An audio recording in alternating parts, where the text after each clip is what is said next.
El clero católico procuraba a toda costa, y sin medir esfuerzo, mantener en el interior de la península una poderosa hegemonía, creando situaciones que incidían en la propia suerte política y social del país.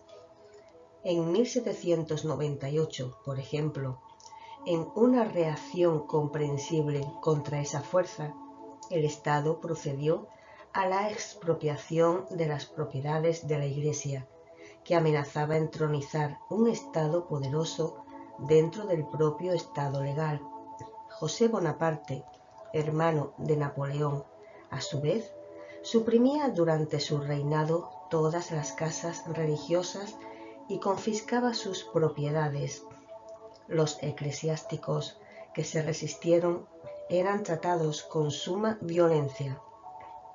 En 1812, las Cortes de Cádiz exiliaron a los obispos que protestaban, inclusive al nuncio papal. Fernando VII anulaba en 1814 todas las medidas de represión, profundizando los resentimientos y diferencias. Entre 1820 y 1823, durante su reinado, se produjo una seria revuelta, teniendo por motivo el restablecimiento del Tribunal del Santo Oficio. Se hacen sentir fuertemente el anticlericalismo. Mendizábal, eminente político de la época, firmó, como primer ministro, un decreto de emergencia, suprimiendo la mayoría de las instituciones católicas y confiscando sus propiedades. Fernando VII había muerto y la inquebrantable regente doña María Cristina, su esposa, que lo sucedió en el trono, soportaba el embate de las corrientes liberales que brotaban de numerosas logias secretas, anteponiéndose a los absolutistas. Un ambiente revolucionario pugnaba por mejorar las condiciones reinantes en el país, ahogando en una inconcebible ignorancia. En 1837, el Estado, presionado por ese impulso, anula con la responsabilidad propia el culto público. Enseguida confisca propiedades de órdenes seculares, prohíbe la obligatoriedad de los décimos y de los primeros frutos, tributo obligatorio que la Iglesia Católica exigía tanto de los grandes cuanto de los productores menores. Persigue y expulsa a los obispos y los puestos desocupados permanecen sin nombramiento. En 1843, cuando la hija de doña María Cristina iba a ser declarada mayor de edad, asumiendo el gobierno, se inicia una era de moderación que dura hasta 1851, cuando el Estado, modificado el peso de las influencias, firma una concordata con la Santa Sede, la cual, entre sus artículos, estipula: 1. El catolicismo continúa siendo la única religión de la nación española, con exclusión de cualquier otra, y ha de ser mantenido siempre con todos los derechos y privilegios que le corresponden, de acuerdo con la ley de Dios y de las prescripciones de los sagrados cánones. 2.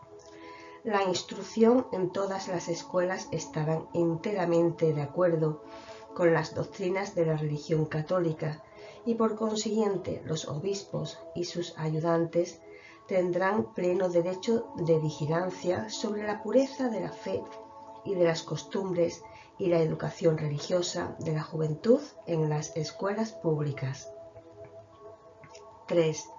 Todas las autoridades tendrán la obligación de mostrar y hacer que otros presten a los obispos y al clero el respeto y la consideración que les son debidos de acuerdo con los preceptos divinos, y el gobierno concederá protección y apoyo efectivo a los obispos, siempre que fueran solicitados y especialmente cuando combatieran, iniquidad de los que intenten pervertir las almas de los fieles y corromper las costumbres, o cuando fuera necesario, evitar la publicación o la circulación de los libros malos o perniciosos.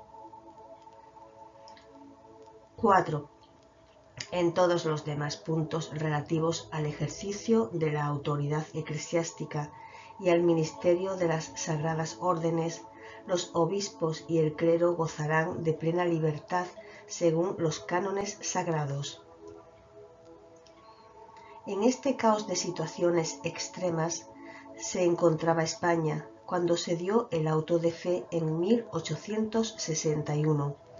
Esta situación perdura hasta 1868, cuando estalla en Cádiz un movimiento revolucionario que triunfa en toda la península, coincidiendo con la abdicación de la reina Isabel II. El gobierno provisional, dirigido por el duque de la Torre, enfrenta entonces las concepciones más heterogéneas con respecto a la suerte futura de la nación. La tónica principal de la mayoría de las reacciones se constituía en que el clero era el primer autor de la mayoría de las reacciones. El clero se movía de todas las formas para apropiarse del poder e impuso su doctrina a cualquier precio. La confusión era un mar de tendencias que tocaban a todos los extremos, aunque echando mano en determinadas circunstancias de puntos de conciliación entre los liberales que predicaban el establecimiento de la República, se encontraban los socialistas que, conforme ocurría en Francia, respondía a las inspiraciones de Saint-Simon y Louis Blanc, atienden a los problemas de los desprotegidos y especialmente del propio proletariado, que los avances de la ciencia harían sufrir rigores que no eran perfectamente solucionados por los que en el comando o comandos no encontraban quien los socorriese para que problemas graves y específicos fuesen solucionados. En 1871, 10 años después del tristemente famoso auto de fe, propugnaban los carlistas por el coronamiento de la monarquía, con el príncipe don Carlos en el poder. Otros países, Francia e Inglaterra, sobre todo, se introducían en los ambientes políticos españoles, procurando imponer regímenes que les eran propios. Napoleón III, superando su intromisión, consigue que sea aceptado Amadeo de Saboya, hijo del rey Víctor Manuel II. Este tuvo una breve actuación que duró de 1871 a 1873. En febrero de este último año fue proclamada la República en un mar de sangre, odios y rencores que destruyó la nación ibérica.